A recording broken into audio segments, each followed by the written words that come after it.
Magandang umaga po sa inyo mga kababayan, kapatid. Magandang araw po ng linggo. Ngayon po ay alas 8:30 dito sa amin sa Japan. At medyo malamig-lamig pa rin naman po dito sa party namin sa sa Siga, kapitbahay ng Kyoto. Ngayon po ay naghanda ako bago po ako maupo dito sa aking table para bumasa. Matagal-tagal din po akong hindi nakabasa kasi ay marami po akong ginawa at may mga, alam nyo naman, ang buhay natin, lalong-lalo na po sa mga kababayan ko na nasa Japan, sa abroad, sa Canada, sa Poland, New Jersey, US, Australia,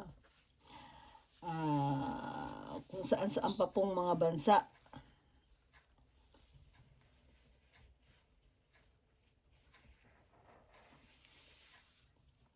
At kung saan-saan man po nakakarating itong aking binabasa. Inaangking ko po na naway magdulot sa inyo ng higit na kaalaman, lalong-lalo na kaalamang nagmumula sa ating Diyos Amang sumasalangit. Ang ating Abba Father o Diyos Amang Jehovah, Yahweh El Shaddai in Hebrew. At ganun din naman po kataas-taas ang Ama nating Diyos na sumasalangit, our Father. Pero po bago po ako magsimula ng pagbasa, nais ko pong mag-alay tayo ng dasal para total po dito po kasi napaka ganda ng araw namin ngayon. At inaangking ko po na ang kapayapaan ay sumaating lahat saan man tayong lugar na naroon, at sa lahat po ng inaabot ng aking pagbasa na ito, sumainyo po ang kapayapaan, biyaya, kaligtasan, pagmamahal at awa ng Panginoon upang tayo ay mabuhay na tagumpay habang inaantay natin ang ating Panginoong Hesukristo. At sa pagmamahal po at awa ng ating Diyos Ama na sumasalangit, ang ating kataas-taasang Diyos Ama, si Yahweh El Shaddai. Yahweh po ay ang pinaka-nearest na tawag ng ating Diyos Ama sa langit. Pero as what I've said before po, dahil nga po tayong lahat ay may kanya-kanyang lengguwahe. At yun din po ay ginawa din ng ating Diyos Ama na pagbukod-bukodin o i-separate ang bawat salita, ang bawat kutuba, ang bawat lengguwahe ng bawat tao sa mundo. Siya rin po ang may gawa nun. Kaya po sa atin, sa buhay natin, sa ating pananampalataya, kahit saan naman po na bansa ay may kanya-kanyang paniniwala, may kanya-kanyang pag-aaral, pero dito po sa ating babasahing Biblia ay ito po naman ang Biblia ng Tagalog, at ganun din naman po ay kung loloobin ng Diyos, nababasa ko rin ito mamaya sa Japanese at sa English. Kasi po yung Bible kong English ay nandun sa akin sa sasakyan. Hindi ko po na ipasok pala dito sa bahay. Ngayon po, napakaganda po nung na dito sa chapter ni Joel. Ito po kasi ay kung babasahin talaga ito sa Hebrew ay Yoel. Yoel. Pero po sa English, Joel. At ito naman po, kung tatagalogin naman natin, Hoel. Parang ganun po. Kasi nga po, katulad na sinabi ko, nabanggit ko kanina, na may kanya-kanya tayong lengguwahe. So, yung lengguwahe na yun, may kanya-kanyang intonation, kanya-kanyang pronunciation. At hindi natin dapat pagtalunan ang tawag natin sa ating Diyos. Ang importante sa ating Diyos ay ang ating puso, isipan at buong kaluluwa na handa sa Kanya para makipag-communicate, para makipag-usap, para makipagniig, at para manalangin. Yun po ang importante sa ating Diyos Ama sa langit. Kasi nga po, ayon na rin po sa ating Biblia na ang fasting po ay maraming way ng pagpapast. Katulad din po ng nabanggit ko sa dati kong video na ang fasting ay maraming klase ng paraan. Kung gusto nating maging malapit tayo sa ating Diyos na buhay at sa ating Panginoong Hesukristo, ang ating pong katawan, ang flesh natin, ang sikapin nating makapag-fasting tayo. At while we are fasting, prayer without ceasing. So, kaya po, kung magkakaroon po tayo ng panahon para sa tunay na pakikipag-usap natin sa ating Diyos Ama, ay bukod sa pagbabasa po ng Biblia ay prayer without ceasing with fasting. Yun po. Doon po ang presensya po ng banal na spirito ng Diyos natin, ng ating Ama ay malakas. Sa pangalan po ng ating Panginoong Hesukristo ay yung pong kanyang mga aral ay ating matututunan. Masyado po yung aking Tagalog na Tagalog, Pamiya-miya po. Bahala na po kayo kung may mga biglang susulpot na lengguwahe. Ngayon po, yung aking focus ay Tagalog. Tagalog po siya. So, I see to it na mai-deliver ko ng maganda yung Tagalog ko. Yan. Bagamat hindi po tayo makapagkita dahil itong aking pungkuan ayan to po ako Yan. Yan ako. Sumisilip lang ako kasi yung nakapokus po yung aking camera dito sa aking mga tools sa ating Biblia. Kaya po ngayon po ay mag-alay po tayo ng panalangin na talagang mismong itinuro ng ating Panginoong Hesus. Kaya po simulan po natin para maganda ang usapang Yoel. Ang pagbasa ng ating usapang Yoel.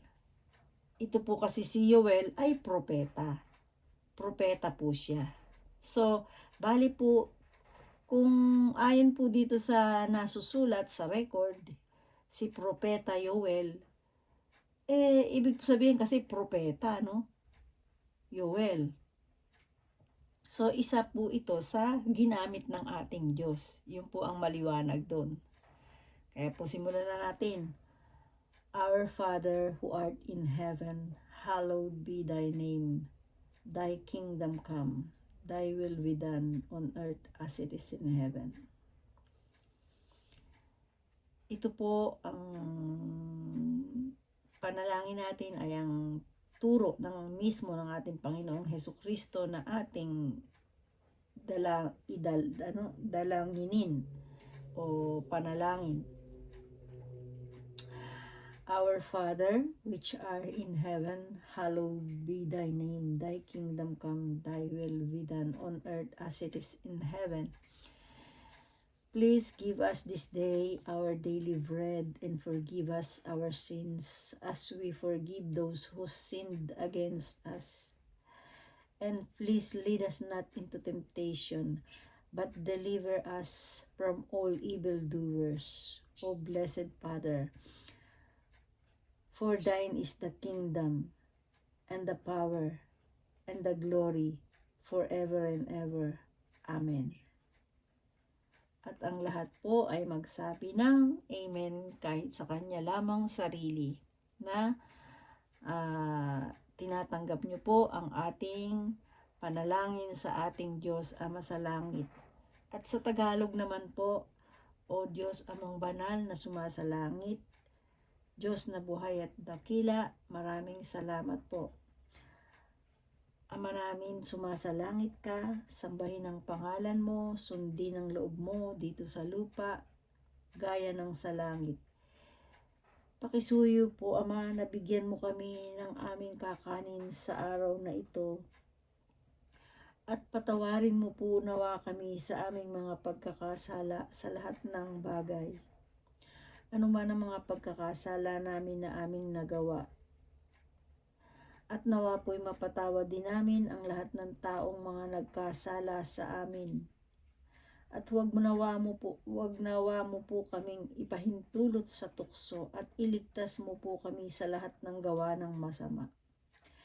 Sapagkat sa iyo po ang kapangyarihan, kaluwalhatian, kapurihan, magpakailan-kailanman. Ito po ang aming samot dalangin sa pangalan ng aming Panginoong Hesukristo na nag-iisa mo bugtong na anak, ang aming Panginoon at Hari na aming tagapagligtas. Amen. Amen. Ngayon po mga kapatid, ito pong ang aklat ni Joel. Ito po ay palagi ko po itong nakikita, na babasa, and hindi ko rin po matandaan kung siya po ay nabasa ko na kasi dahil nga po kapag nabasa ko ay meron po siyang palatandaan, pero sa nakita ko po dito kasi nabasa ko na nga siya kasi may mga palatandaan. Ayan. Ngayon po, sa panimula po nito, ang introduction po niya, babahagya ang alam natin tungkol kay Propeta Joel. Ipinalalagay na nasulat ang aklat na ito sa pagitan ng ika-5 at ika-4 na siglong BC, sa panahon ng pamamayani ng imperyo ng Persia. Inilalarawan ni Joel ang nakahihindik na pananalakay ng mga balang at tagtuyot na nangyari sa Palestina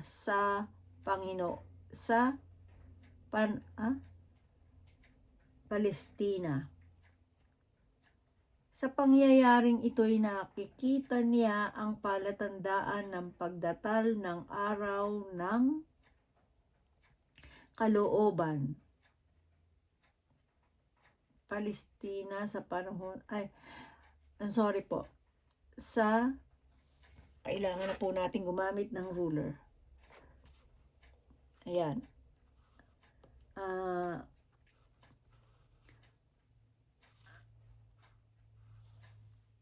Inilalarawan ni Joel ang nakahihindik na pananalakay ng mga balang at ang tagtuyot na nangyari sa Palestina. Sa pangyayaring ito'y nakikita niya ang palatandaan ng pagdaratal ng araw ng Panginoon, panahon ng pagpaparusa niya sa mga sumalungat sa kanyang matuwid na kalooban. Ipinahahatid ng propeta ang panawagan ng Panginoon sa mga tao na magsisi at ang kanyang pangako ng pagbabalik at pagpapala sa kanila. Katangi-tangi ang pangako ng Diyos na pagpapadala ng kanyang espiritu sa lahat ng tao, lalaki at babae, bata at matanda. Alam niyo po, ang balang po pala, ang pagpapakita po pala ng balang ayon po dito sa propeta ng Panginoon, ng ating Diyos, ay isang palatandaan ng pagdaratal. Ako po nung bata, elementary ako, if I'm not mistaken, maybe nasa mga grade 2, grade 2, 3, ganyan. Natatandaan ko po itong balang. Dumating po ito yung sandamakmak na balang na as in talaga pong para pong buhangin na lumilipad sa kalawakan. Dumaan po ito sa amin, sa probinsya namin, na sa mga pananim. At alam nyo po, pagdaan niya sa pananim, talagang kalbo ang pananim. Ngayon po, ang mga matatanda noon, especially ang lola ko, alam nila na malakas, alam nyo naman po yung mga lola noon, mga matatanda noong araw, malalakas ang mga pakiramdam na sa kanila ay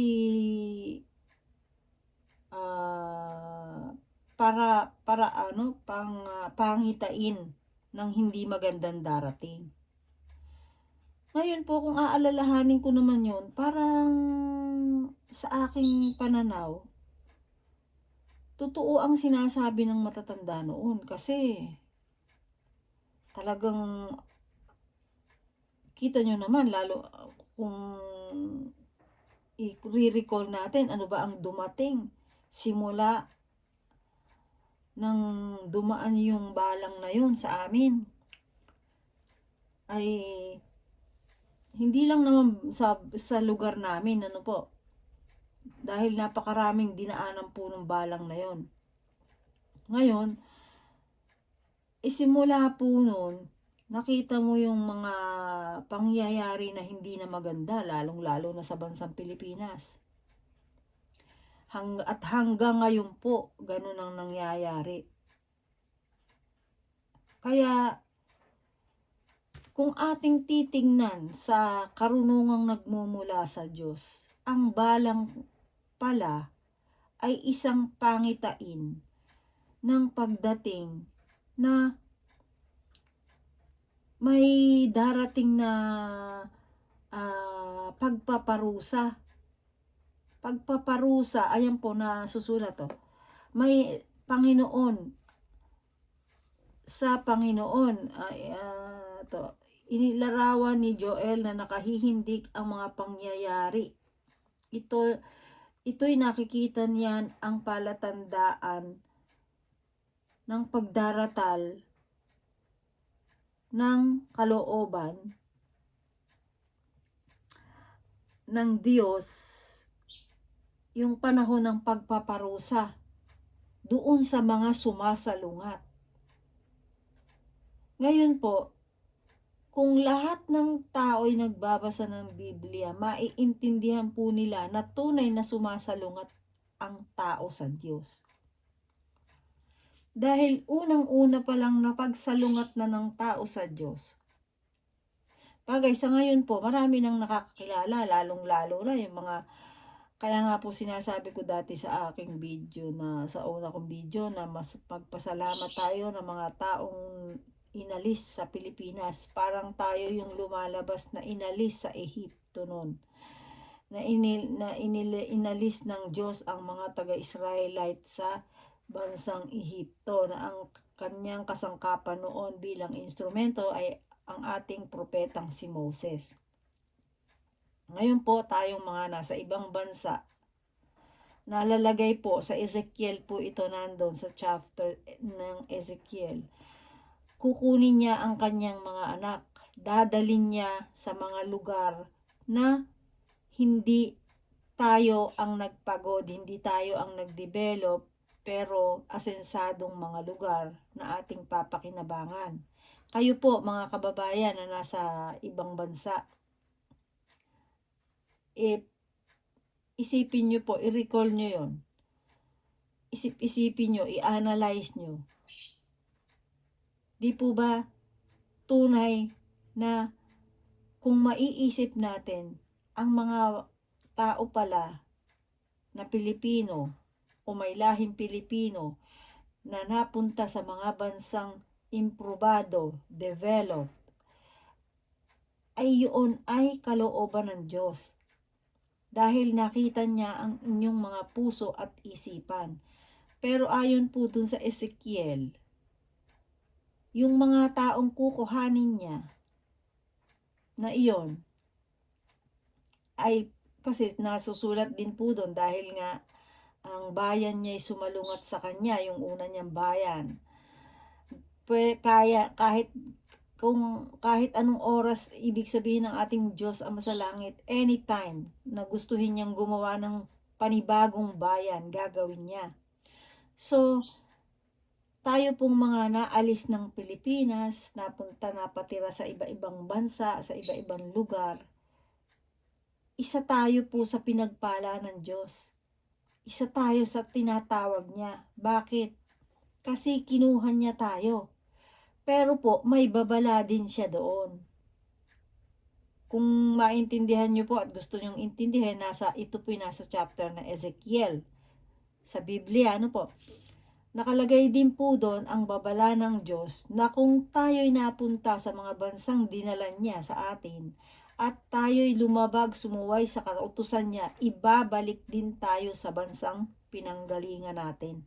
Kumbaga, aalisin din tayo sa bansang pinagdalahan sa atin. Kaya po, tayong mga inalis sa ating pinagmulan,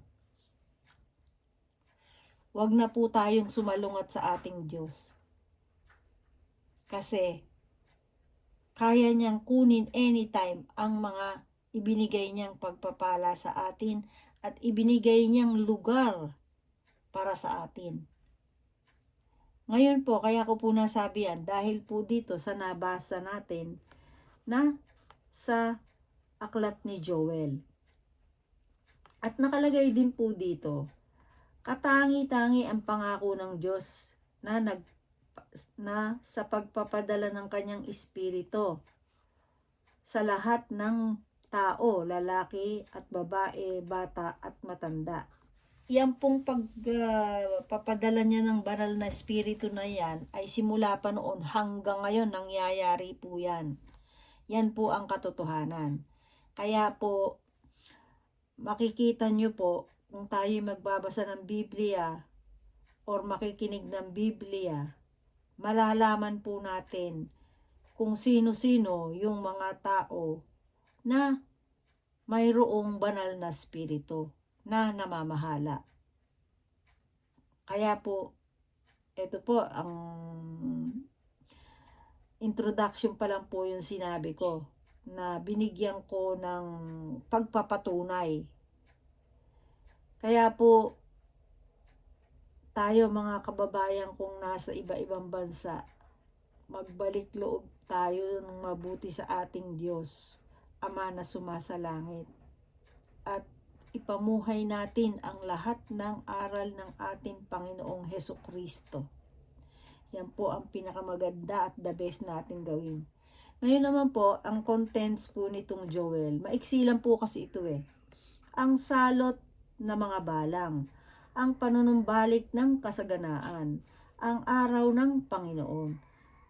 Kaya po ating aalamin kung ano po yung mga naka-3 classified na contents na ito. Kasi po, kung tutuusin po, nais kong i-continuous yung mga nauna kong pagbasa, pero po, sa akin pong pagbasa o pag-alam o sa ating banal na spirito, ay kung ano po yung mahalaga. So ngayon, ito po ang udyok ngayon na ito po ay isang mahalaga na dapat nating maintindihan. Kaya po yung mga iba na ang natapos ko pa lang po kasi sa mga nagdaan ay yung ang akla sa Hebreo, ang sulat sa Hebreo. Yun po palang ang alam kong natapos ko na chapter eh. Pero po yung iba natin pang nakaabang na mga chapter doon ay to be continued pa rin po yun. Kaya marami pa po tayong mapapakinggan at napakaganda pa ng ating mapag-aaralan. Kaya po tayo, magpatuloy lang po tayo at ako naman po sa pagtawag ng ating Diyos Ama sa Langit at sa mga aral ng ating Panginoong Hesukristo, mahal na Panginoong Hesukristo, upang isigaw sa buong mundo, ay nakahanda po ako. Handang-handa po ako kahit na busy ang buhay. Pero sabi nga po, kapag tinawag ka kasi, kasi hodang busy ang buhay mo, tsaka po sa pagtawag kasi ng ating Diyos, hindi po sinasabi ng ating Diyos na ikaw ay magiging milyonaryo, magiging ano ka, mayaman ka. Hindi po yun eh. Iba po kasi yung pagtawag ng ating Diyos Ama na may purpose siya na gagawin mo, may task ka. Kaya po, kahit po ang buhay ko ay busy, hindi pa rin po mawala sa katawan ko, sa puso ko at isip ko na hindi talaga maibasa ang mga aral ng ating Panginoong Diyos, ang ating Panginoong Hesukristo. Kasi po ang ating Diyos Ama ay tinatawag ding Panginoong Diyos Ama sa langit. At ang ating Panginoong Hesukristo ay tinatawag din Panginoon. Kasi nga po, silang dalawa ay magtatay, iisa. Eka nga, pareho silang Diyos. Diyos Ama at Diyos Anak. Kaya po ipagpatuloy na po natin. Ito na po, nabasa ko na po yung nilalaman. Ang content po, yung tatlo na classified siya sa ang salot ng mga balang, ang panunumbalik ng kasaganaan, ang araw ng Panginoon. Ito po, ipagpatuloy na natin. Pagdadalamhati dahil sa pagkasira ng pananim. Ayan po, naka-specify naman dito. Ito ang sinabi ni Yahweh kay Joel na anak ni Petuel. Makinig kayo, kayong matatanda. Makinig kayo, kayong lahat na nasa Juda. May naganap na bang ganitong pangyayari sa inyong kapanahunan o sa kapanahunan ng inyong mga magulang? Isalaysay ninyo ito sa inyong mga anak. Sila naman ang magsasalaysay sa magiging mga anak nila. At ang mga ito ang magsasabi sa susunod pang lahi.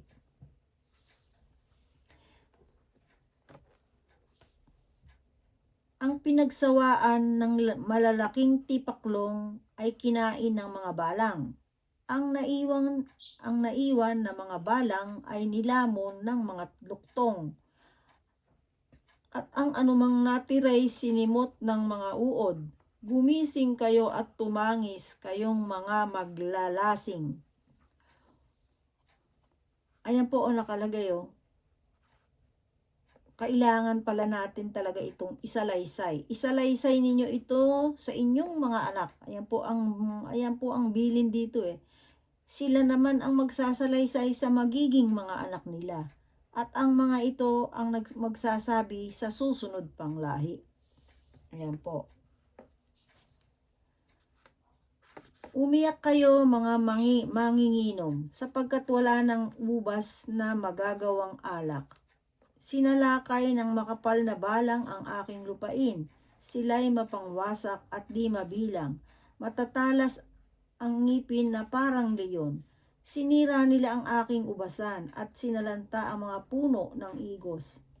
Inubos nila ang balat ng mga punong kahoy, anupat na muti pati mga sanga. Managhoy ka, bayan ko, gaya ng isang dalagang namimighati, dahil sa pagkamatay ng binatang mapapangasawa niya. Walang harina o alak na maihahandog sa templo ni Yahweh. Kaya't nagdadalamhati pati ang mga saserdoting naghahandog nito sa dambana. Walang maaani na mga bukirin, mapanglaw ang buong lupain, sapagkat sinira ng mga balang ang mga trigo. Ayan po. Let's pause for this po, mga kaibigan. Alam nyo po,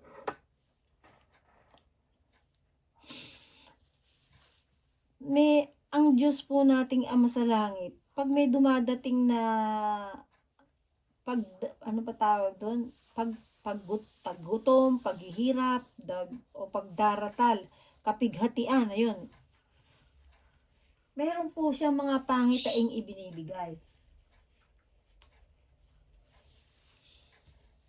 Ngayon po, yung mga pangitain na yon, ako po naniniwala na ang mga pangitain iyon, kung bakit alam ng aking lola, kasi po ang lola ko po, alam nyo, mai-share ko lang, ang lola ko po, kapag yan nakahiga, nasa higaan niya,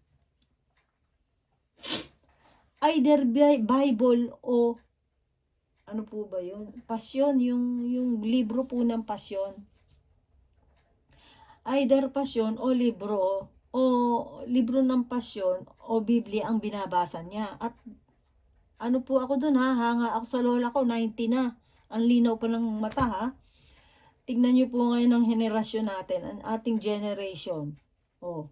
Ako nga, ang dami kong salamin ang dami kong extra salamin.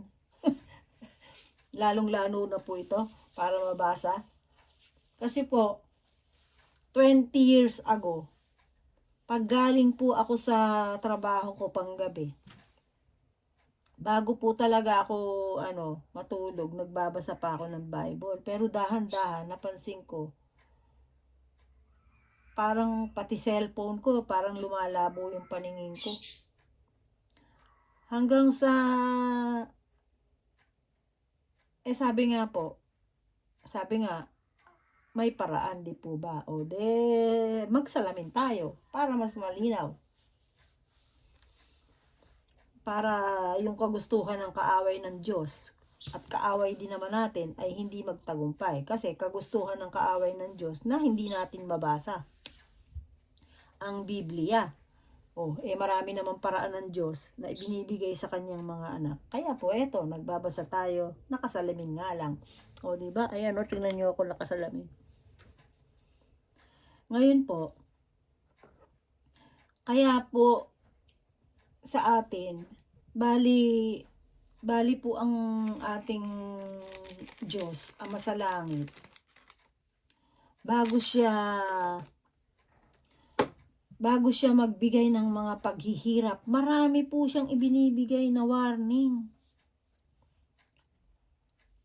At number 1 na po itong Biblia, bukod pa sa mga pangitain, sa mga banal na spirito. Yung mga pangitain na katulad po ng balang. Kaya po matakot tayo pag nakakita tayo ng balang ha. Dahil ibang ibig sabihin nun. Kasi dumating din po yun nung yung Pero ng Egypt ay ayaw pawala ng mga Israelita. 10 plagues po yun, 10 mga salot ang ipinadala ng ating Diyos Ama sa Langit. At ang kahuli-hulihan nga po ay yung pagkakamatay ng lahat ng panganay ng mga Ehipsyo. Kaya po ang mga anak ng Diyos, tatandaan po natin, ang mga panganay ay sa ating Diyos. Kaya po hanggat maaari ang mga panganay natin ay hindi lang po panganay, lahat. Pero ang panganay po natin ay nakalaan po yan sa ating Diyos Ama sa Langit. Kaya po palagi nating ipanalangin, aralan, para habang bata, matuto siya hanggang sa paglaki niya, at pag malaki na siya at gusto na niya sa sarili niyang desisyon, ipanalangin po natin dahil yun na lang ang ating magagawa. Dahil ipanalangin natin sa ating Diyos Ama sa langit sa pangalan ng ating Panginoong Hesukristo. Kaya nga po ang ating Panginoong Hesukristo ay siya naman ang bahala. Sabi nga po ng ating Panginoong Hesukristo, di ba? And He said, cast your burden upon me, those who are heavily laden. Come to me, all of you who are tired and carrying heavy load. O di po ba sabi ng Panginoong Hesukristo yon? Kaya po anuman ang mga bagay na hindi na nating kaya na sa ating lakas, handyan ang ating Diyos na laging nakahanda. Magsalita lang tayo, manalangin lang tayo. Kasi po, tayo bilang mga magulang ay magbibigay ng aral, ay magsusuporta, magpapalaki hanggang sa lumaki sila at pag nagkaroon na sila ng sarili nilang isip, buhay, pakpak, ibigay natin kung ano ang gusto dahil para maalaman nila kung ano ba ang buhay talaga. And tayo naman po mga magulang, ang magagawa na lamang natin ay ipagkaloob natin at ibigay natin at ipagkatiwala natin sila sa ating Diyos Ama na sumasalangit sa pagmamahal at presensya ng ating Panginoong Hesukristo at sa banal na Espiritong pangtulong sa atin. Yun po. Kaya po ito, ang ating binasa, natuyo ang mga punong ubas at nalanta ang mga punong olibo. Maghimutok kayo, mga magsasaka. Umiyak kayong nag-aalaga ng mga ubasan, sapagkat ang trigo, ang sebada, at lahat ng pananim ay pawang nasisira. Natuyot ang mga ubasan, nalanta ang mga puno ng igos, ang mga punong granada, palma, mansanas, lahat ng punong kahoy ay natuyo, at naparam ang kagalakan ng mga tao. Magluksa kayo at tumangis, mga saserdoteng naghahandog ng haing susunugin sa dambana ni Yahweh. Pumasok kayo sa templo at manatili roong magdamag na nakasuot ng sako. Walang trigo o alak na ihahandog sa dambana ng inyong Diyos. Iutos ninyo ang mag-ayuno ang lahat ng tawagin ninyo ang mga tao upang sumamba. Tipunin ninyo ang matatanda at lahat ng taga-Huda. Pumasok kayo sa templo ni Yahweh na inyong Diyos at sumamo sa Kanya. Malapit na ang araw ni Yahweh at magaganap ang pagkawasak na likha ng Kanyang kamay. Kalagim-lagim ang araw na iyaon. Di ba kitang-kita natin ang pagkasira ng mga pananim at ang pagkapawi ng kagalakan at katuwaan sa templo ng ating Diyos. Hindi sumisibol ang mga binhi sa tigang na lupa, walang laman ang mga kamalig at nakatiwangwang ang mga imbakan. Sapagkat isa mang butil na trigo'y wala, nag-uungalan ang mga hayop, pagala-gala ang mga baka, sapagkat wala silang mapuntahang pastulan, nagkakamatay rin ang mga kawan ng tupa. Yahweh, dumaraing ako sa iyo sapagkat natuyo ang mga pastulan at mga punong kahoy na parang tinupok ng apoy. Maging ang mga hayop sa gubat ay dumaraing sa iyo sapagkat natuyo ang mga batis at pastulan na animoy tinupok ng apoy. Ayan po. Let pause for this po. Tingnan nyo po ang sabi. Magluksa kayo at tumangis, mga saserdoteng naghahandog ng hain. Pumasok kayo sa templo at manatili roong magdamag. So maliwanag po na magpakumbaba raw po tayo sa ating Diyos. Yun po ang utos eh. Hindi ang pinag-uusapan na po ngayong panahon natin. Ito po ay yung mga panahon pa noon ng mga saserdote, ng mga Israelita noon. Pero po sa panahon natin, sa sitwasyon po natin, Hayan po, pumasok kayo sa templo at manatili roon magdamag na nakasuot ng sako, walang trigo o alak na inihahandog. Ayan, tawagin ninyo ang mga tao upang sumamba, tipunin ninyo ang matatanda at lahat ng taga-Huda. Ayan po. Kasi tunay po naman ngayon talaga pong kailangan natin na magmanalangin, mag-aral ng mga salita ng ating Diyos, makinig ng salita ng ating Diyos na iniaral ng ating Panginoong Hesukristo at sundin po natin. Kasi kailangan natin, lalong-lalo na sa panahon ng kapighatian ngayon. Tayo po ay nasa panahon na po ng kapighatian. Sino po ang magsasabi na wala tayo sa panahon ng kapighatian? Marami pong ginagawa ang kaaway. Nililibang tayo para tayo yumaman. Nililibang tayo para dumami ang ating pera. Nililibang tayo sa mga paraang magiging busy tayo para hindi tayo makapag-aral ng salita niya at hindi tayo makarinig ng pagtawag niya. Ganun po. Kasi po, tunay na ginagawa po lahat ng kaaway ng Diyos, ng ating kaaway sa ating Diyos Ama sa langit. Na sino po ba ang ating kaaway? Nakaaway din naman ng ating Diyos Ama sa langit. O di po ba alam ninyo na ang hari ng mundong ito, na siya mismo ang nangunguna sa mga taong hindi mapakali sa buhay, na walang ginawa kundi mag-away. Kasi po, ang palaging nananaig ay ang mga paghihiganti at yung mga bagay na mas marunong ako, marunong siya, o ganito. Tapos, marami yung mga pinupukol ang kapwa, na ang dapat palang pukulin ay sila mismo.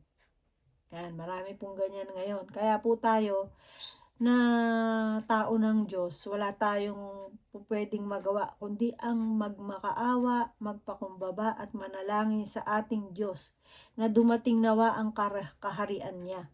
Yan po. Dumating nawa ang kaharian ng ating Diyos Ama. Ang kaharian naman po ng ating Diyos Ama ay dumating na doon sa mga taong nakakilala sa Diyos. Yun po ang katotohanan doon. Dahil yan din po mismo ang sinabi ng Panginoong Hesukristo. Hindi po, ang sabi po ng ating Panginoong Hesukristo, the kingdom of God cannot sin, the kingdom of God, the kingdom of heaven will not sin by the human eyes o foreseen by men. Ibig sabihin, hindi po natin yung makikita. Darating po yun sa mga tao. Malalaman po natin sa mga tao kung nasa kanya na ang kaharian ng Diyos. Yung pong kaharian ng Diyos na sinasabi, yung kapayapaan ng Diyos, yung kabuuan, kung ano ang meron sa Diyos. Ngayon po, kapag makikita mo po ang isang tao, kung masaya siya sa pakikinig ng salita ng Diyos, kung mapayapa siya, kung ang lagi niyang hangad ay ang pag-usapan ng kalooban ng Diyos, at maligaya siya na mumuni-muni sa salita ng Diyos, sa mga panawagan ng Diyos, at siya mismo ay gumagawa ng kalooban ng Diyos, ang kaharian po ng Diyos ay nasa kanya na. Yun po yun.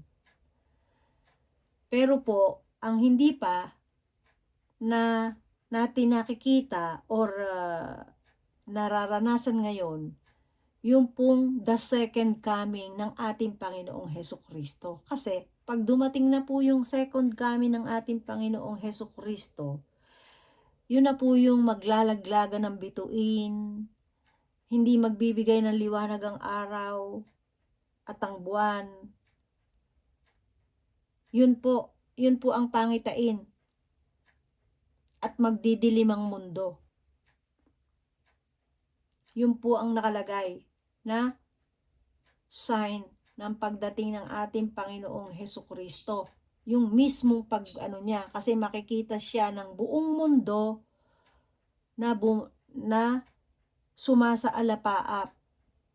Makikita siya at ayon po sa nasusulat, makikita pa nga siya nung tumulos sa kanyang tagiliran. Kung kayo po ay pamilyar sa Biblia, nakalagay po yun. Kaya, ito pong nararanasan natin na kahirapan sa buong dako, sa lahat ng dako ng mundo, ito po ay sign na mga binigay ng Panginoong Hesukristo bago siya dumating. Yun po, nasa Mateo naman yan, 23:24. Kaya, ito pong lahat ng dinaranas natin ay naturalmente lamang na darating talaga. Kasi yun po ang sinyales na malapit ng pagdating ng ating Panginoong Hesukristo. Pero, wala pang nakakaalam kung kailan. Pero malapit na. Kasi po, ang 1,000 taon sa atin ay isang araw lang sa Diyos. O makuya nyo po. Inihahambing po ang isang araw ng Diyos sa 1,000 taon ng mundo. O, let's say, sabihin po natin na nakaka-6,000 taon na tayo. O billion years na tayo ba? O, isang araw sa Diyos, 1,000 taon sa atin. O, kaya, malapit na talaga. Kung lumalabas na isang araw na lang sa Diyos, kung 7 araw pa sa Diyos, o di kung ano po natin sa 7,000 yun, then napaka 7,000, napakaswerte natin kung mabubuhay pa tayo ng 7,000 years, di po ba? O, napakalapit na po. Yun na lang ang hindi pa dumarating. Yung pagbagsak at ng mga bituin, pagdilim ng mundo. Kaya matakot po tayo talaga. Matakot po tayo na hindi magpakumbaba, bumalik loob sa Diyos. Kailangan po nating magbalik loob sa Diyos, mabuhay ayon sa aral ng ating Panginoong Hesus. Yun. Pero po, sabi nga po, ang tawag dito, ang sabi nga po kasi, ang mga tao na sumasa Diyos ay may wisdom. So, kaya po tayong mga tao na sumasa Diyos, naniniwala ako na tayo'y pinagkakalooban ng Diyos ng wisdom na nagmumula sa Kanya. Makikita nyo po yun sa inyong sarili. Kung kayo'y pag nagbabasa kayo ng salita ng Diyos or nakikinig kayo ng salita ng Diyos, madali nyo po siyang naiintindihan. Kasi po, may banal na espiritu na po na nag-i-interpret sa inyong puso at isip. Yun po yun. Kaya, obserbahan po natin din ang ating sarili. Isa pong malaking bagay yan. Sa pag-aaral, pakikinig ng ating salita ng ating Diyos Ama na sumasalangit at ng kanyang mga kalooban. O dito na po tayo sa chapter 2. Ang mga balang ay babala ng pagdatal ng araw ni Yahweh. O yan. Hipa ninyo ang trumpeta, ibigay ang hudyat na sa Sion, sa banal na burol ng Diyos. Manginig ang lahat ng nananahan sa Huda, dumating na ang araw ni Yahweh. Ito'y makulimlim at malungkot na araw. Madilim ang buong paligid at lumitaw ang napakakapal na balang, tulad ng paglaganap ng liwanag sa kabundukan. Kung nagbubukang liwayway, hindi pa nangyayari ang ganito ng mga nakaraang panahon at hindi na mangyayari pang muli.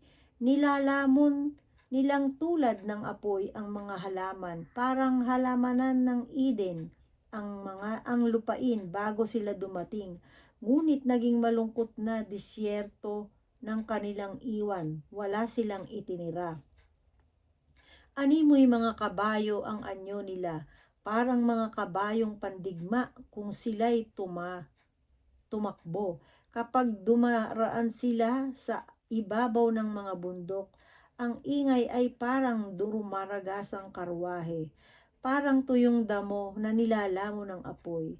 Nakahanay sila tulad ng isang hukbo na handang makidigma. Habang sila'y papalapit, nasisindak ang balana. Namumutla sa takot ang lahat ng tao. Sumasalakay sila gaya ng bihasang mandirigma. Ang mga pader ay inaakyat nilang gaya ng mga kawal. Walang lingon-likod, silang sumusugod. Walang lumilihis sa landas na tinutungo. Hindi nagkakabanggaan sa kanilang paglakad. Hindi sila mapigil ng anumang hadlang. Pinapasok nila ang lungsod, inaakyat ang mga muog. Di nila iginagalang ang mga tahanan. Pumapasok sila sa mga bintana gaya ng mga magnanakaw. Nayayanig ang lupa sa pagdaraan nila at umuuga ang langit. Nagdidilim ang araw at ang buwan pati ang tala.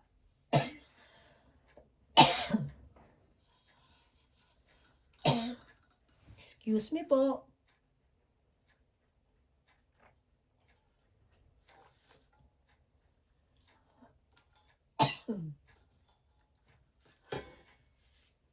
Napapatula yata ako.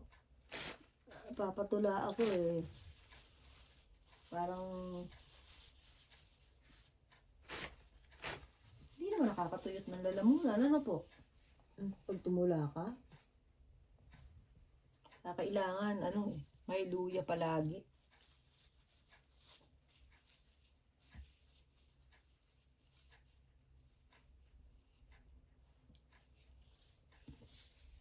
Naiintindihan niyo po ba? Maliwanag po sa inyo.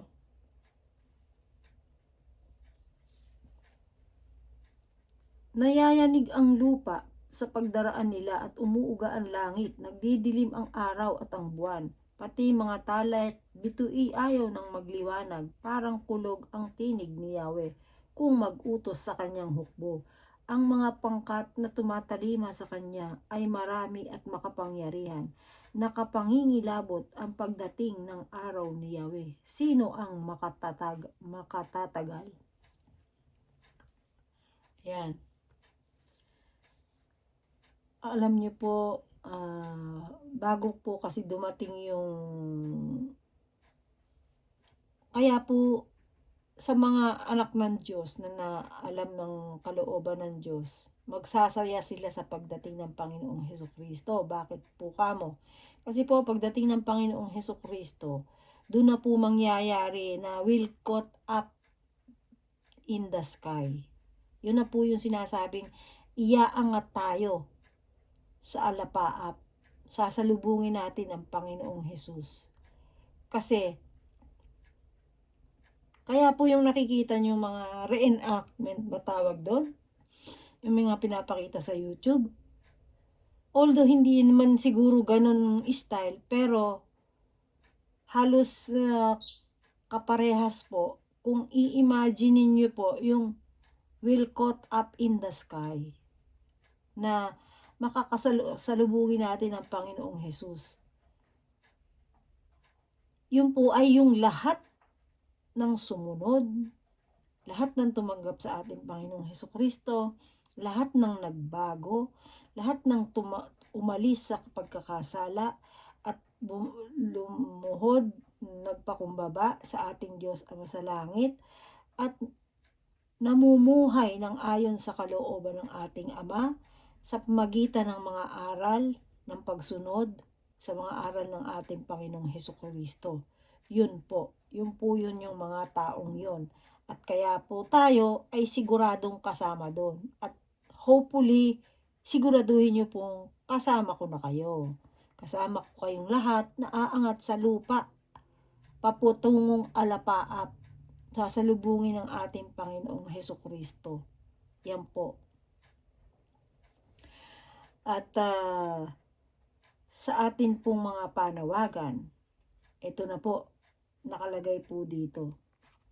Panawagan sa pagsisisi. Ayan po. O, ayan na po, panawagan. Para na rin po yung sinasabi ko. Panawagan na rin po yun. Gayunman wika ni Yahweh, mataimtim kayong magsisi at manumbalik sa akin. Kayo'y mag-ayuno, manangis at magdalamhati. Magsisi kayo ng taos-puso, hindi pakitang tao lamang. Magbalik loob kayo kay Yahweh na inyong Diyos. Siya'y may magandang loob at puspos ng awa. Mapagpahinuhod at tapat sa kanyang pangako. Laging handang magpatawad at hindi magpaparusa. Maaaring lingapin kayo ni Yahweh at bigyan ng masaganang ani. Kung magkagayon, mahahandugan natin siya ng haing butil at alak. Tawagin ninyo ang mga tao para sa isang banal na pagtitipon. Tipunin ninyo ang lahat ng matatanda't bata, pati ang mga sanggol at maging ang mga bagong kasal, mga saserdote. Kayo'y tumayo sa pagitan ng pasukan at ng dambana. Manangis kayo't manalangin ng ganito. Mahabag ka sa iyong bayan, O Yahweh. Huwag mong tulutang kami hamakit pagtawanan ng ibang mga bansa at tanungin, nasaan ang inyong Diyos? Ito po, napakasarap banggitin. Mahabag ka sa iyong bayan, O Yahweh. Huwag mong tuluting kami hamakit pagtawanan ng ibang mga bansa. At tanungin, nasaan ang inyong Diyos? Yan po. Ako po sa totoo lang, palagi ko po kaya nga po nagtataka rin ako sa trabaho ko, bakit pinapaalis na ako ng asawa ko dun eh. Pinapaalis na din ako ng anak ko dun. Pero bakit nandun pa rin ako? Kasi po, isa lang ang masasagot ko dun eh. At matitiyak ko. May purpose ako doon eh. Kasi bakit po kanyo? Lahat ng klase ng tao nandun na yata sa trabaho ko. Nagkakaroon kami ng communication by means of English, Japanese, and a little bit Spanish. At syempre, ang mga kababayan ko, Tagalog. Ngayon po, pag po dumarating yung mga panahon na kusa na lang may mga bagay na kailangan ng salita ng Diyos, kusang lumalabas po sa bibig ko yung mga salita at naisishare ko sa kanila, nasasabi ko sa kanila, lalo na pag may mga pag-uusap ng tungkol sa Diyos, tungkol sa tao, yung ano ba ang tao, ano ba ang dapat gawin ng tao.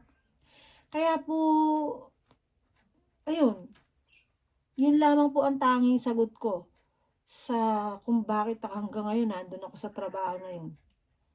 Pero kung tutuusin, kung hindi ko po kilala at wala ako sa Diyos, matagal na rin akong wala doon. Kasi kung ang hangad ko lang ay pera ba, bagamat nangangailangan po ako ng pera, pero ang lagi ko pong hingian ay ang Diyos. Kapag po dumadating na yung aking mga bills, talagang ibinibigay ko po sa ating Diyos yung bagay na po na yun. Kasi talagang siya lang ang sandigan ko.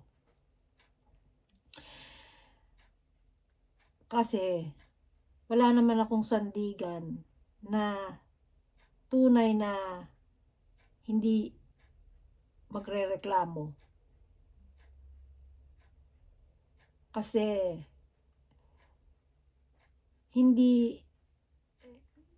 hindi ko, ang paliwanag lang po doon ay hindi alam ng mga tao o ng tao kung ano ang kalooban ng Diyos na mga rumireklamo at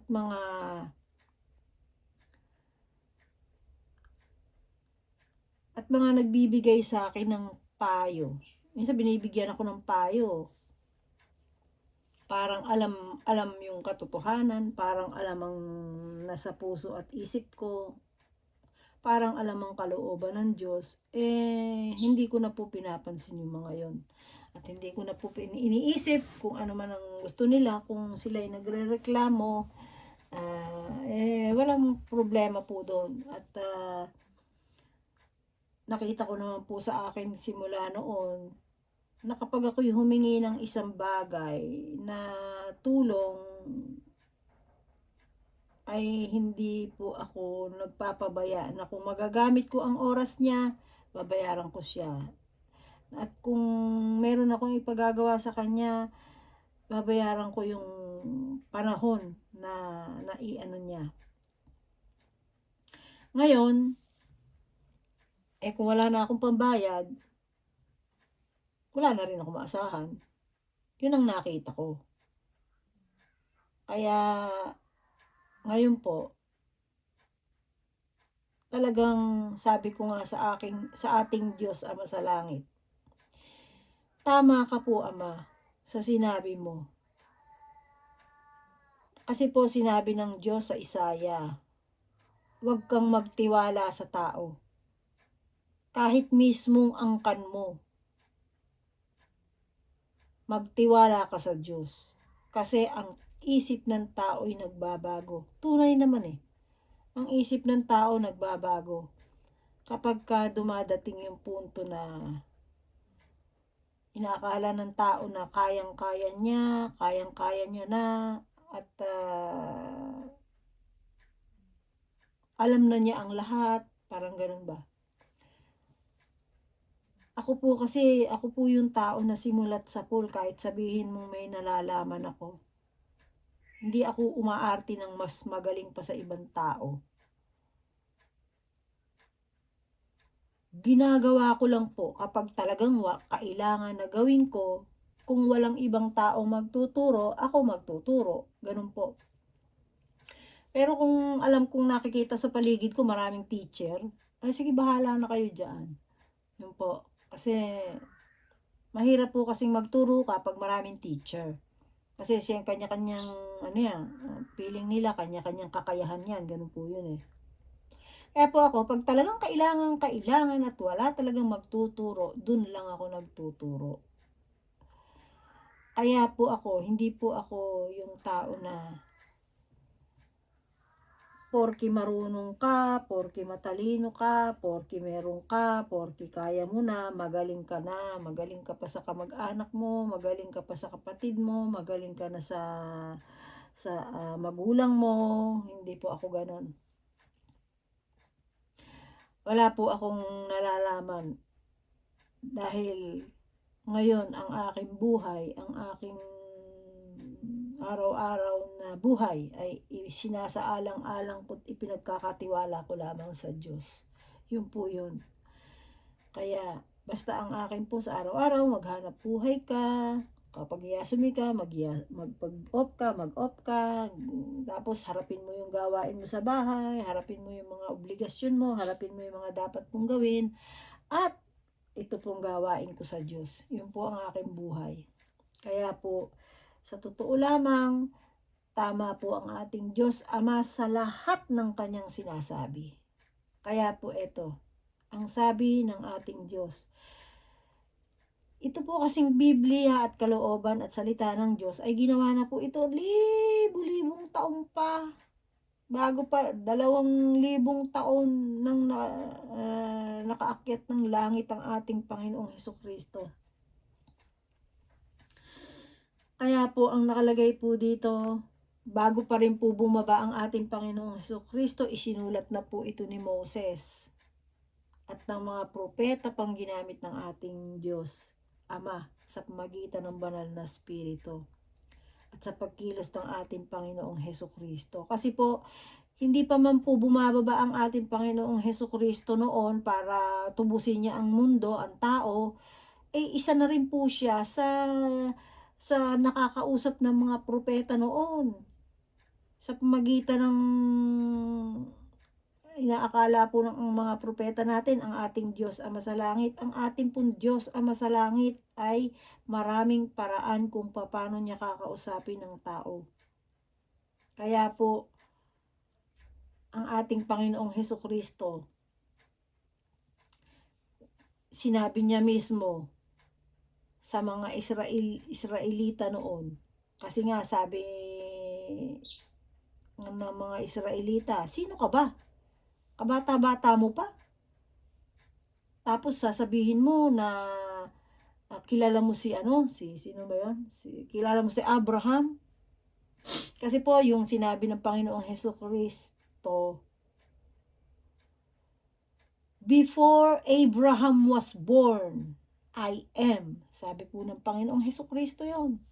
Sinabi niya na bago pa ipanganak si Abraham ay ako na. Oh, so what's the meaning of that, di po ba? Yan. Kaya po, ayaw din po maniwala ng mga Israelita, di ba? Oh. Kaya po eto, nandito na po tayo, ang panunumbalik ng kasaganaan. Pagkaraan, ipinamalas ni Yahweh na siya'y nagmamalasakit sa kanyang bayan.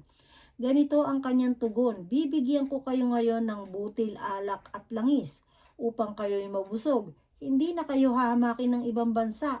Paaalisin ko na ang mga nananalakay buhat sa hilaga, at itataboy ko sa disyerto. Ang mga pangunahing hanay nila'y itataboy ko sa dagat na patay. At sa Mediteraneo naman ang nasa hulihan. Aalingasaw ang kanilang mga bangkay. Oo, gagawin ko ito dahil sa lahat ng ginawa nila sa inyo. O ibig po sabihin, ang mga anak ng Diyos, ganun kamahal ng Diyos. Kung paano niya tayo ipagtatanggol. Kaya po ang sabi niya sa Exodo 14:14, ano man ang gawin sa iyo, tumahimik ka at ako ang gagawa. Yan po meron akong share na verse sa inyo. Exodo 14:14. Yan.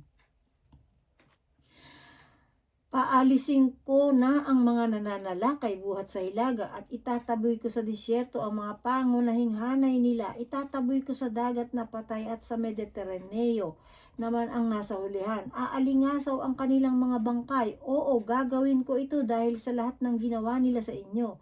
Mga bukirin, huwag kayong matakot. Kayo ay magsayat lubos na magalak sapagkat napakalaki ng ginawa ni Yahweh para sa inyo. Mga hayop, huwag kayong matakot. Luntian na ang mga pastulan, namumunga na ang mga punong kahoy. Hitik na sa bunga ang igos at ang ubas. Magalak kayo, mga taga-Siyon. Matuwa kayo dahil ginawa ni Yahweh na inyong Diyos. O, ayan po. Kung papansinin po natin, sa bawat henerasyon na dumarating, paulit-ulit na nagkakasala ang tao. Pero tingnan ninyo po, paulit-ulit din na nagbibigay ng consequences sa pagkakasala ng tao. At paulit-ulit din naman na nananawagan siya. At paulit-ulit din naman na binibigay niya yung kasaganaan, yung kagaanan sa buhay. So, makikita po natin na ang ating Diyos, righteous God talaga siya. And God is good. Sabi nga po. Kaya po kung tayo ay magiging mabuti sa ating kapwa, sa lahat ng ating makakakilala, ang ating Diyos din po ay magiging mabuti sa atin. Ibabalik po niya yon. Ngayon po, sa mga anak naman ng Diyos na talagang sumusunod sa Kanya, ipinakikita din ng Diyos yung mga bagay na parang kumbaga training po. Kung binibiyayaan ka ba ng Diyos, ano ka? Kung pinababayaan ba niyang mawala yung kabuhayan mo, yung kasaganaan mo, ano ka sa Kanya? Ano siya sa'yo? Yun, ganun po. Yun po dapat ang dapat nating masigurado. Hindi po natin kailangang magmukhang asawa ni Job. Kasi po, nung si Job, inalis niya yung, di po ba, kung narinig nyo o doon sa basa ko po doon sa Job, Hindi pa po natin natatapos yun eh. Yung nag-usap si Satanas, kinausap ng Diyos ang si Satanas nung may right pa siya pababa at papunta sa langit. Noon po yun ha. Kasi ngayon hindi na siya, wala na siya, hindi na siya makaakyat sa langit. Kasi nagtagumpay na ang ating Panginoong Hesus. Yun po, di po ba yung inano niya, inudyukan niya ang, o hinamon niya, parang challenge niya ang ating Diyos. Kasi challenge niya, kung mahal pa rin ba ni Job ang ating Diyos, kung aalisan siya ng mga bagay-bagay sa buhay niya. O di po ba napahiya si Satanas? Ganun pa rin po si Satanas hanggang ngayon dito sa mundo. Kapag inalisan niya tayo ng kabuhayan, pero hindi niya kaya na basta niya iistorbohin ang mga instrumento, ang mga ginagamit ng Diyos sa kanyang layunin para sa everlasting life na tinatawag na paraisong darating. Eka nga. Kaya po, ngayon, sabi nga, parang ganito lang po sabi ng mga lola, kapag pag maliit ang kumot, matutong maluktot. Ganun po. Yan. Ako po kasi sa buhay ko, nung bata, sinanay po ako ng Diyos sa maliit lang. Sinanay din po ako sa wala. Kung ako'y lumaki na, marunong na ako maghanap buhay. Pero po nung nag-aaral ako talaga pong pag naalala ko nung pag-aaral ko, iniisip ko nga noon, may tatay, may nanay ako, may lola ako, may mga angkan akong mayayaman sila. Pero nung nag-aaral ako, parang hirap na hirap ako na sa tuition fee, na may lola akong nagpapaaral sa akin, sinisiraan ako, ganyan. Meron akong tiyahing mayayaman, pero hindi nila gusto ang mga anak ng tatay at nanay ko kasi nga graduating ng pilot ng eroplano ang tatay ko po, nag-asawa sa nanay ko, kaya yung galit nila, binunto nila sa nanay ko at sa mga anak. Ganun po yun yun po istorya ko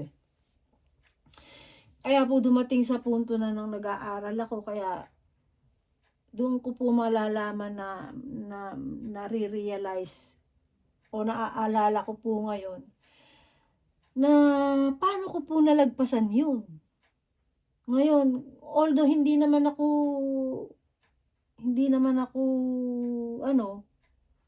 maniniwala ba kayo?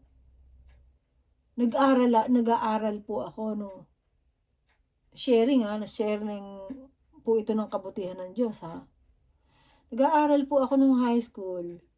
Ang nagpapaaral sa akin, yung isang auntie ko na half-sister ng airpat ko. Yung pong auntie ko po na yon, walang anak yun Pero pinag-aral niya ako. Kaya lang po, may edad na po siya kasi nung time na yun Kaya 1 taon lang niyang nabayaran yung tuition fee ko.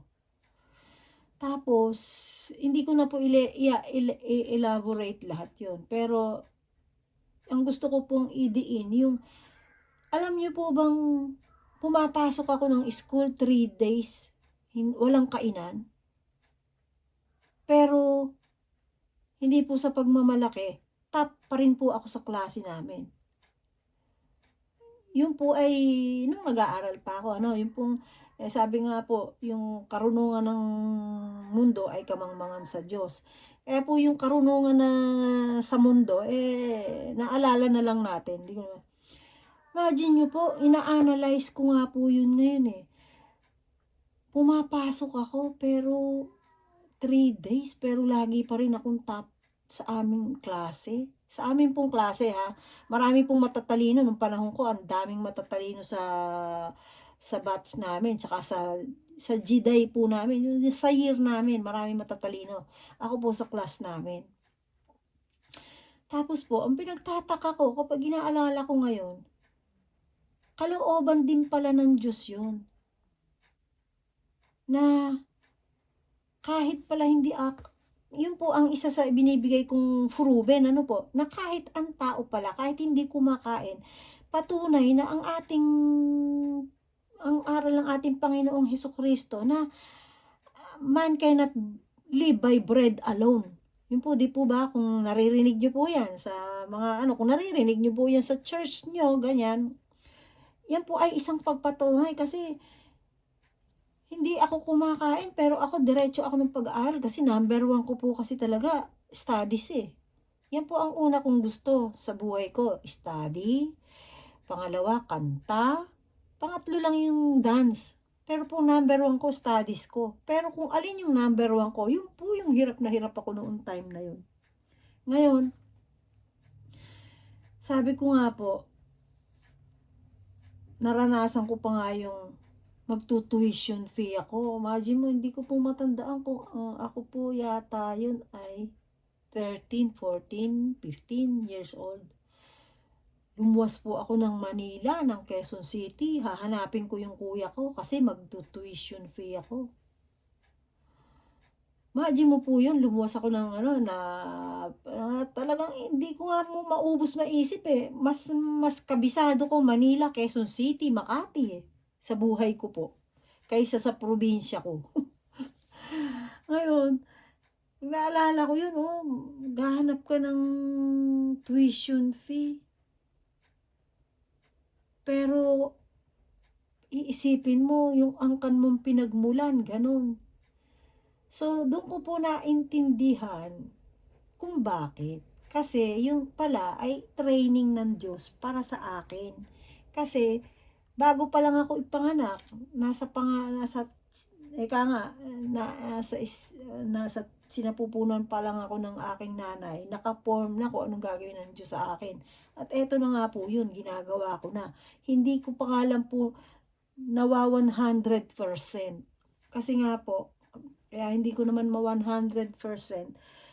Kasi sa estado ng buhay ko, na parang katulad po ni San Pablo, o yung dating si Saul, yung Roman militar, na pero hindi na ko naman po inaano yung mga bayan ng Diyos Hindi ko po ginawa yon. Si Saul ginawa niya yon. Na siya po yung naging si Saint Paul, si San Pablo.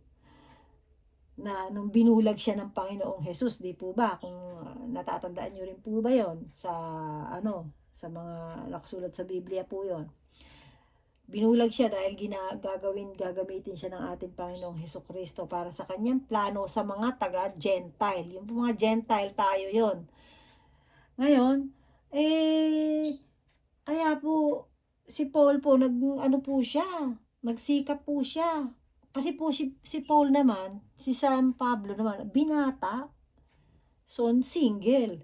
Anywhere, freelancer. Kaya niyan lahat.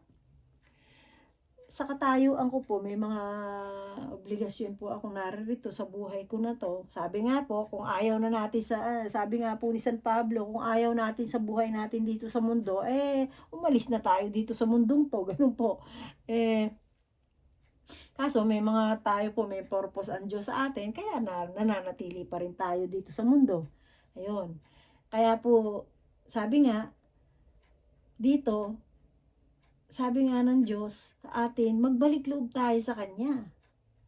At kapag tayo matututong sumunod sa Kanya, lahat ng mga sumasagabal sa atin, mga naninira sa atin, yung mga namumuisit sa atin, siya ang bahala doon. Kasi siya ang lalaban para sa atin. Sabi nga, the vengeance is mine, sabi po ng ating Diyos. Kaya sabi niya, magalak kayo mga taga-Sion, matuwa kayo dahil sa ginawa ni Yahweh na inyong Diyos. Ayan po. Ayan po na tayo. Nasa chapter 2 pa lang po tayo, pero papatapos na rin. Kasi po hanggang chapter 3 lang po itong Joel Kaya po tatapusin po natin ito.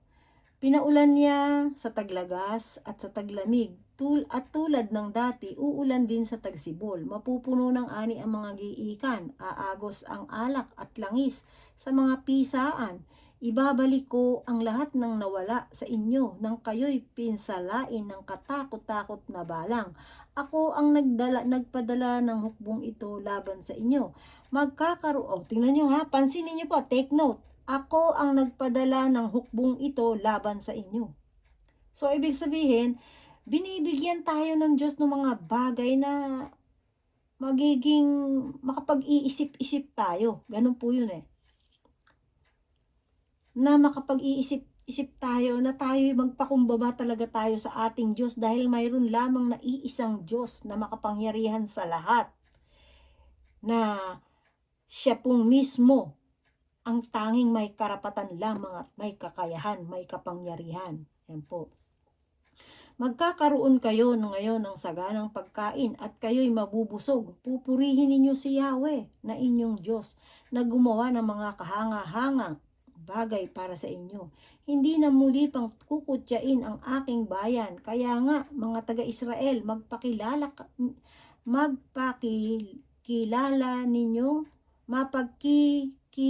ninyong ako'y sumasa inyo at ako lamang ang inyong Diyos. Hindi na muling hahamakin ang aking bayan. O ayan po, napakasarap ng sinabi ng ating Diyos. Ano po? Kasi po, tatandaan lang po natin, ano mang meron tayo, wag tayo maging mayabang. Ano mang kakayanan meron tayo, maging sa isip, sa salita at sa gawa, o wag po tayong magpakayabang, wag po tayong tataas.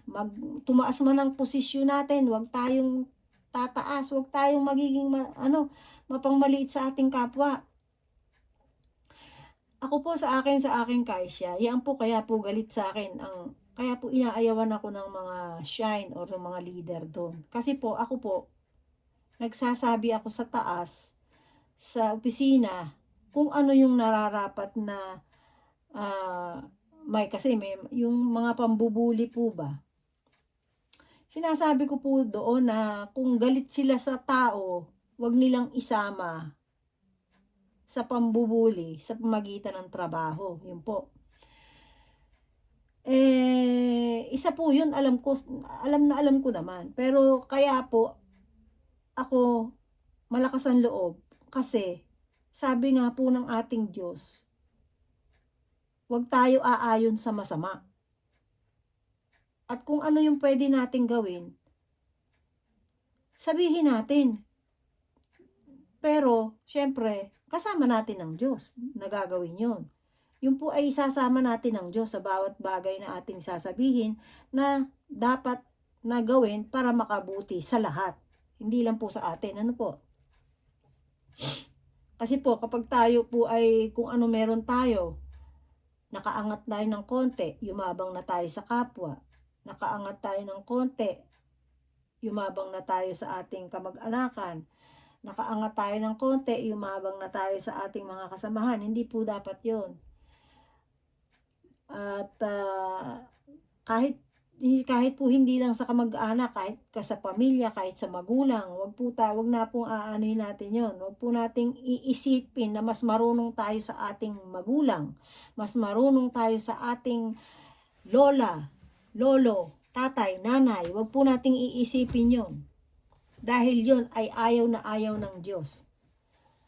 Dahil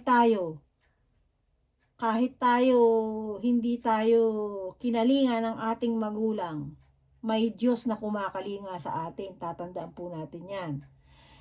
At kalingain man tayo ng ating mga magulang, huwag nating iisipin na kapag tayo lumalaki na, kapag tayo kumikita na, marunong na tayo sa ating magulang.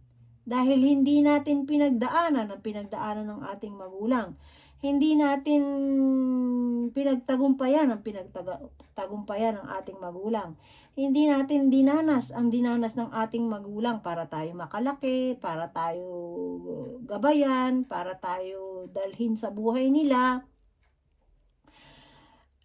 Dapat po tayong magpasalamat sa ating Diyos, maging mapagpakumbaba. Kasi kapag po tayo maging mapagmalaki sa ating magulang, ay ginagawa po natin yun sa ating Diyos.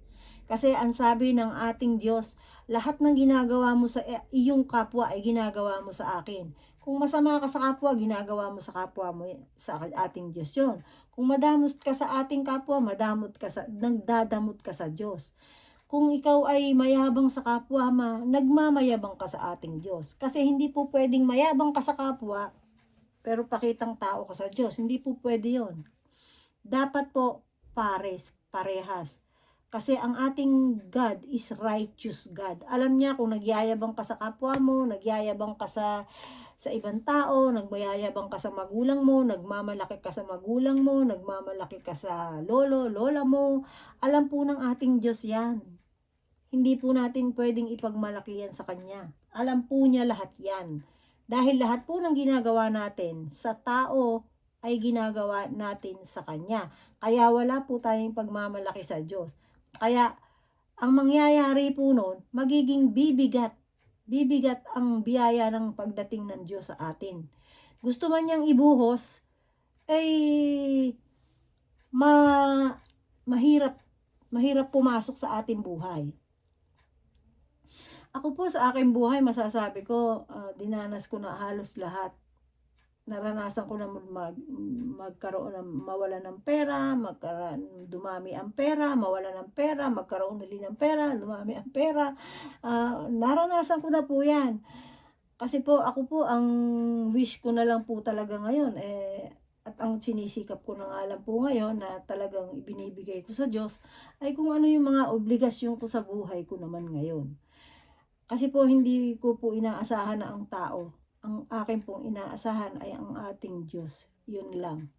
Kaya po, napakasalamat sa Diyos sa hindi niya pagpapabaya sa lingkod niyang ito.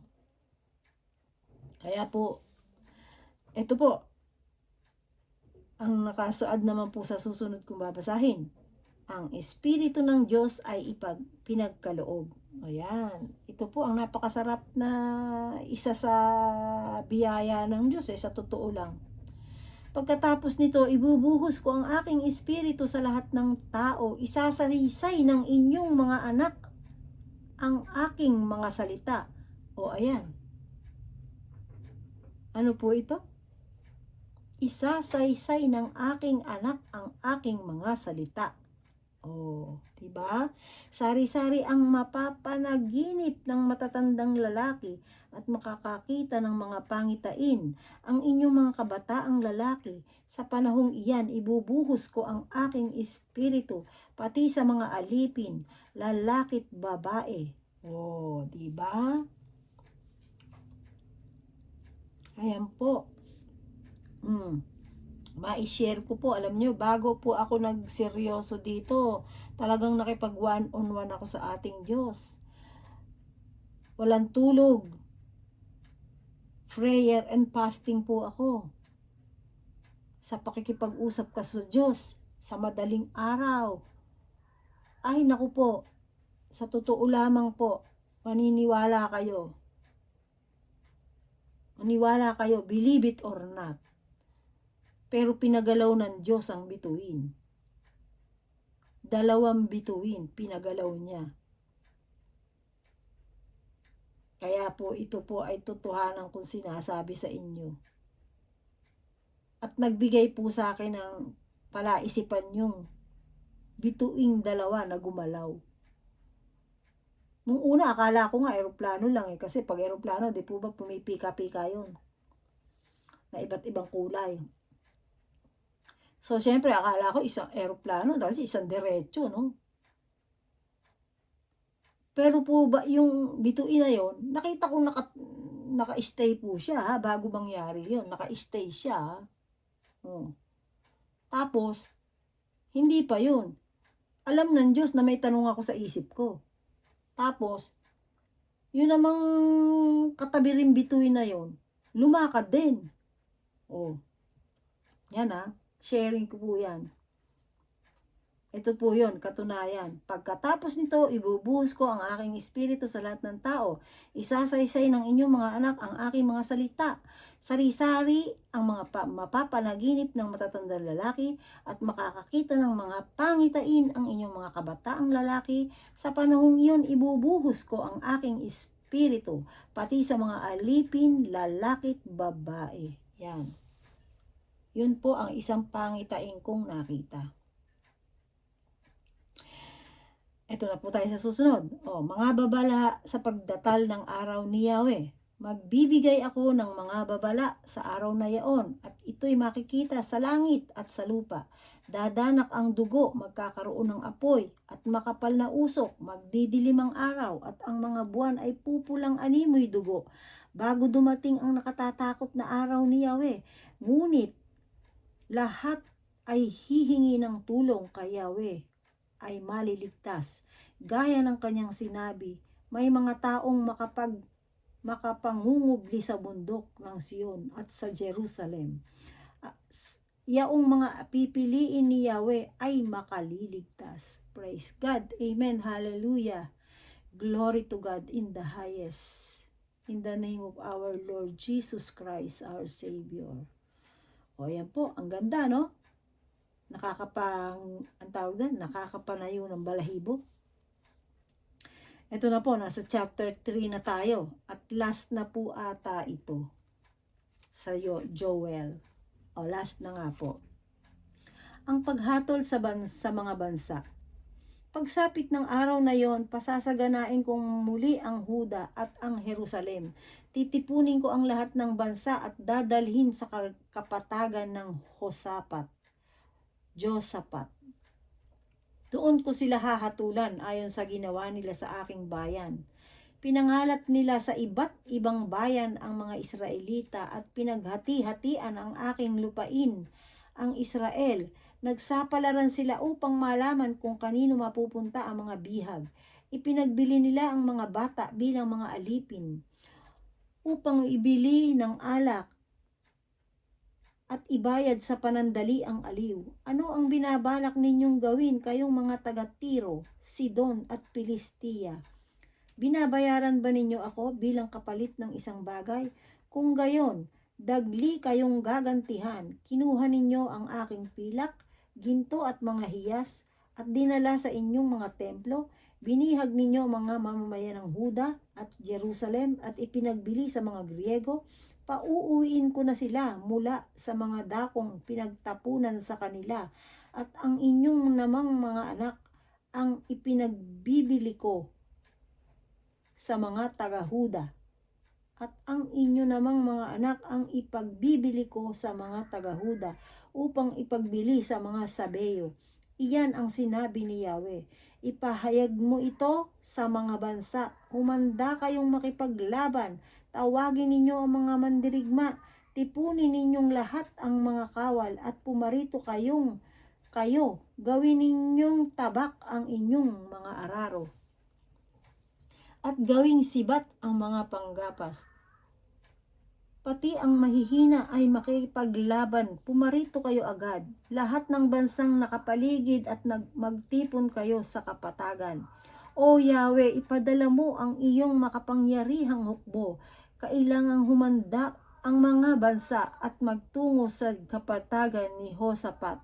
Akong si Yahweh ang mauupo roon upang hatulan ang lahat ng bansa sa paligid. Ubod sila ng sama. Gapasin mo sila parang uhay sa panahon ng anihan. Ligisin mo silang parang ubas na pisaan. Hanggang sa umagos ang katas, angaw-angaw ang nasa kapatagan ng paghatol sapagkat darating na ang araw ni Yahweh. Wala nang liwanag ang araw at ang buwan at hindi na kumikislap ang mga bituin. Pinagpala ang Huda. Dumagundong ang tinig ni Yahweh mula sa bundok ng Sion. Animoy kulog na nagbubuhat sa Jerusalem. Anupat nanginig ang lupa't langit, subalit iingatan niya ang kanyang bayan. Sa gayon malalaman mo, O Israel, na akong si Yahweh ang inyong Diyos. Ang aking tahanan ay ang Sion, ang banal kong burol, lungsod kong banal ang Jerusalem. Ito'y hindi na muling masasaklap ng mga dayuhan. Sa panahong iyon, magiging panay na ubasan ang mga bundok, ang bakahan, ang makikita sa bawat burol. Mananagana sa tubig ang buong Huda. Dadaloy mula sa templo ni Yahweh ang isang batis na didilig sa kapatagan ng Sitim. Magiging disyerto ang Ehipto at magiging tigang ang lupain ng Edom, sapagkat sinalakay nila ang lupain ng Huda at pinatay ang mga mamamayang walang kasalanan. Ipaghihiganti ko ang lahat ng nasawi. Di ko papatawarin ang sino mang nagkasala. Ang Huda at ang Jerusalem ay pananahanan magpakailanman at tatahan naman si Yahweh sa bundok Sion. Praise God. Ayan po, ang galing. Natapos natin ang Yoel ngayon. Chapter 3 hanggang chapter 3 lamang po siya. Kasi po alam niyo po mga kaibigan, ito po kasing Yoel, nasusulat dito ang mga pangyayari noon na nangyayari din po naman ngayon. Kasi ang lagi po natin tatandaan, ang ating Diyos noon, ngayon, bukas, at magpakailan-kailanman ay iisa. Kasama ng ating Panginoon na kanyang anak, ang ating Panginoong Hesukristo na ating tagapagligtas. Kaya po, ang ating mga bagay-bagay, mga pangyayari sa mundo ay paulit-ulit. Kaya po sinasabi na ang ating Diyos ay mapagpahinuhod. Bakit po nagpapaulit-ulit? Kasi po, kaya po nagpapaulit-ulit, patuloy siyang nagbibigay ng pagkakataon sa mga masasama para magbago. Yun po ang katotohanan. Kasi po, ang ating Diyos, kung natatandaan nyo, nakipag-bargain po si Abraham sa kanya noon. Nung bago po niya puksain ang Sodoma at Gomora. Kasi po, dahil nga sa nagpadala ng anghel ang ating Diyos ng babala na susupukin ang Sodom at Gomora kasi nga po ang lahat doon ay masasama na. Pero po nandun po yung pamangkin ni Abraham, si Lot, na may asawa siya at may 2 anak na babae. Ngayon po, bago po sinupok yon, bago dumating yung panahon na yon, nakipag-bargain po si Lot, ay si Abraham. Sabi po ni Abraham, paano kung mayroon kang makita pa na 50 na mabuti doon? Susunugin mo ba yon? Sumagot ang Diyos, hindi. Tapos, sabi naman po ng Diyos, hindi ko susunugin kung may makita ko 50.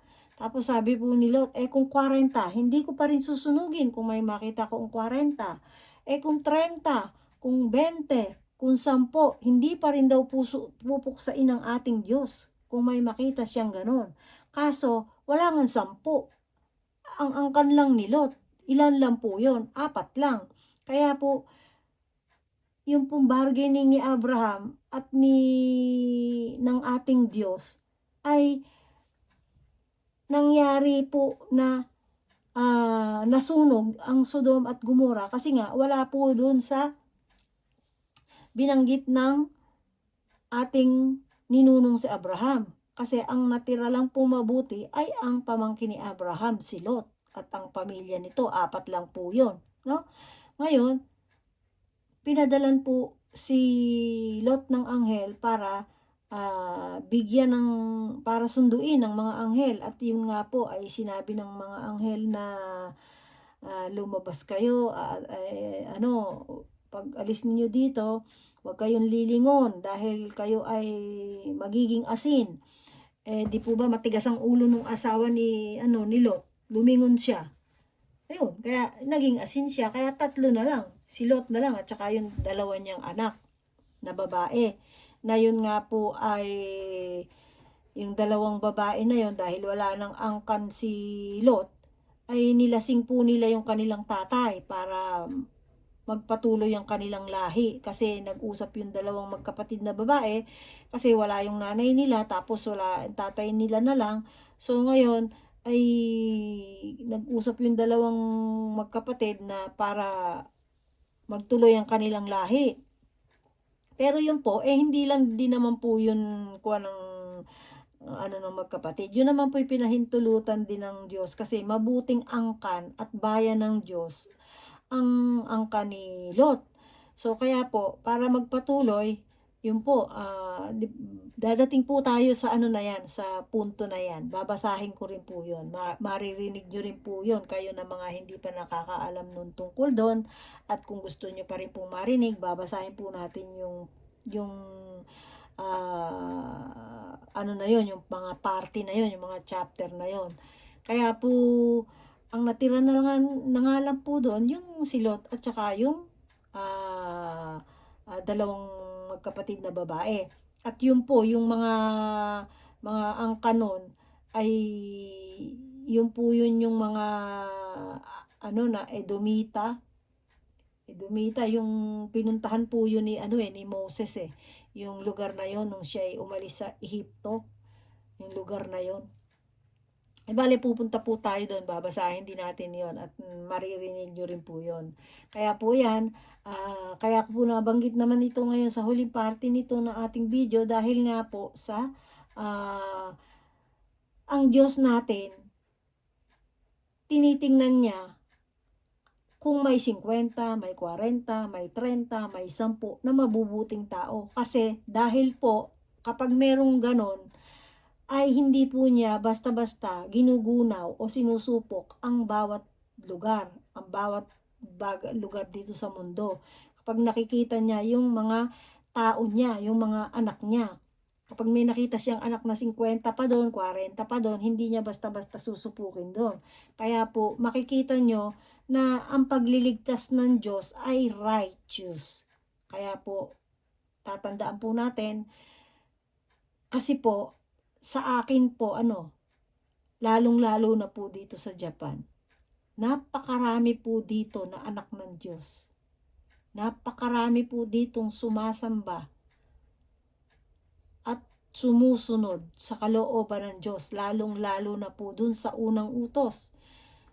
Love your God with all your heart, mind, and soul. At yung do not worship any graven image. Yung wag kang sasamba sa mga Diyos-Diyosan. Marami po dito na hindi sumasamba sa Diyos-Diyosan. Marami po ditong mga tunay na sumasamba sa tunay na Diyos. Yan po ang isa sa nakita ko dito sa bansang Japan. At makikita nyo po kung ano lamang yung mga dumaraan, kung makikita nyo po yung katulad ng may mga pangyayari na kung saan may mga bagay na nangyayaring akala natin disaster, kung ano-ano, yun po ay pagpapaalala ng Diyos sa mga taong may mga lugar pa na sumasamba at hindi pa kumikilala sa tunay na Diyos. Yan po ang tatandaan natin. Hindi po at saka ang ating Diyos naman po ay makatarungan yan. Kaya hindi po natin pwedeng sabihin na bakit doon may mga mabuti, bakit na Kasi po yung mga mabuti na yon, kung meron man na mabubuti na na nasalanta or namatay, hindi po yun kung iisipin natin, sila po yung iniligtas ng Diyos. Tatandaan po natin yan. Iniligtas sila ng Diyos. Dahil sa mga, may mga dahilan po na maaaring may dumating pa na kung sila'y mabubuti at hindi sila napasama na mga namatay, baka sila ay hindi maligtas, baka kasi sila'y mapasama pa sa masama. Yun po yung may mga dahilan po ang ating Diyos. Sabi nga po, ang isip ng ating Diyos mas mataas sa mga tao. Kaya po hindi natin pwedeng tanungin, hindi tayo pwedeng magtanong, hindi natin pwedeng sisihin ng ating Diyos. Yan po ang isa sa pinaka, kasi po ang ating Diyos ay in control of everything. Yan po, tatandaan po natin. Yan po Kaya po mga kaibigan, mga kababayan, muli po sa ating pagbabasa, ay ako nga po ay nahihirapan akong tumingin kasi yung aking pagkakaset medyo malayo dito. Kaya po mga kaibigan, pag po tingnan nyo lamang po sa playlist at kayo po ay mapayapa at mabiyaya nawang makapakinig sa ating mga binabasa. Lalong-lalo na po isa po ito sa binasa ko po ngayon, napakaganda. Kaya po muli po, magpasalamat po tayo. Oh Father God in heaven, we thank you for all the blessing, for the life that you had given to us again today, and for all the knowledge and wisdom that you gave for us sa pamagitan po ng mga binasa ng inyo pong lingkod na ito na nakarating sa aking mga kababayan, kapatid, sa aking Panginoong Hesukristo, kamag-anakan, kakilala, o kung meron man akong kasamahan sa trabaho, ay dumating nawa po sa kanila ang kaharian ng Diyos, kaharian mo sa pamagitan ng mga aral ng iyong bugtong na anak, ang aming Panginoong Hesus na aming Panginoong tagapagligtas. Muli po Ama, ang lahat ng pasasalamat, papuri at pagsamba, pasasalamat at tunay na pagmamahal ay tanging sa iyo lamang Ama. Maraming salamat po. Glory to you, O living Father God in heaven, in the name of your Son, Jesus Christ, our King and Savior. Amen. Hanggang sa muli po mga kaibigan. God bless!